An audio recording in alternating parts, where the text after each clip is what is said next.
რა უნდა გავითვალისწინოთ ზრდის გრაფის ინტერპრეტაციის დროს? უნდა გავითვალისწინოთ შესაძლო შეცდომები, მაგალითად, სწორად არის თუ არა შესრულებული გაზომვები, წონა, სიგრძე, სიმაღლე, თავის გარშემოწერილობა, არის თუ არა გესტაციური ასაკის სწორად გათვალისწინებული განსაკუთრებით ნაადრევ ბავშვებში. დიაგრამაზე მონაცემები არის თუ არა სწორად დატანილი და სწორ გრაფას ვიყენებთ თუ არა მონაცემების შესატანად.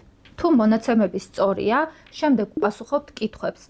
არის თუ არა სიგრძე და წონა პროპორციული, თავი იზრდება თუ არა პროპორციულად, როდის დაიწყო პრობლემა, თუ ასეთი არის და როგორ პროგრესირებს. დარღვევა მწვავეა თუ ქრონიკული და რა გარემო ფაქტორები არსებობდა პროცესის დასაწყისში. როდის არის ზრდა არასაკმარისი და საჭიროებს ყურადღებას.